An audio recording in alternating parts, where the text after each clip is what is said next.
Kommt, wir dürfen keine Zeit mehr verlieren. Die Wale brauchen uns. Alle mal an Deck. Ei, Captain. In der Abenddämmerung entdecken der Captain Sharky und seine Freunde ein grosses Walfängerschiff.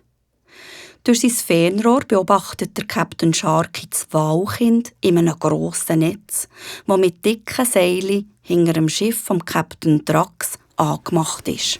Boots, Flüge, Dreck und Spinnenschleim, das ist das Gemeinste, was ich jemals gesehen habe. Der miese Captain Drax braucht das arme Walkind als Köder. Er weiss genau, dass die Eltern vom kleinen Wal ihres Jungen nie im Stich lassen würden. Und jetzt wartet er einfach ab, dass das Wal zu ihm schwimmt und das Kleine probieren zu retten. So jagt der Captain Drax. Der arme kleine Wal. Wie schrecklich!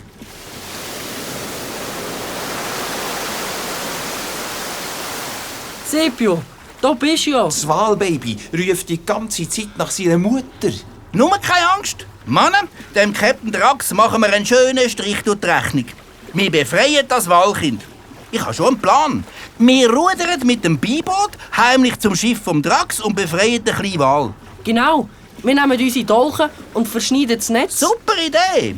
Aber es ist noch zu hell. Die Walfänger können uns sehen und gefangen nehmen. Wir müssen noch ein bisschen warten.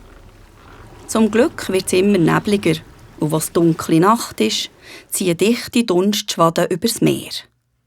Nah dies nah gehen auf dem Schiff vor ihnen die Lichter aus. Die Ratte lässt das Beiboot ins Wasser und der Michi und der Sharky gehen an Bord. Leisli rudern die zwei in die Nacht und verschwinden hinter den Nebelbänken im Dunkeln.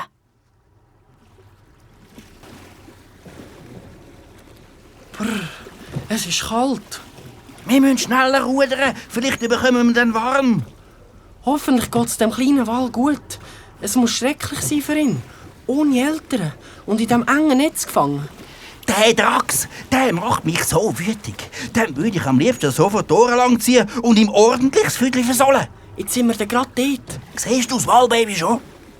Nein, noch nicht. Doch, da ist es. Beim Klabautermann. Ich habe noch nie so ein riesiges Baby gesehen. Hey, es stupst mich mit der Nase an.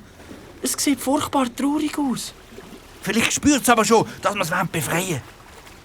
Keine Angst, Kleine. Kleine? Die Liebe ist wieder bei deiner Mami. Los, Michi, wir müssen das Netz verschneiden. Ei. Verfluchte Flunder, das ist aber hart. Das dauert ewig. Und wir müssen aufpassen, dass wir den kleinen Wal nicht verletzen. Nur nicht nervös werden, das hilft uns auch nicht weiter. Was haben wir denn da? Alarm! Alarm! Waldieb, Steuerbord! Sie haben uns entdeckt.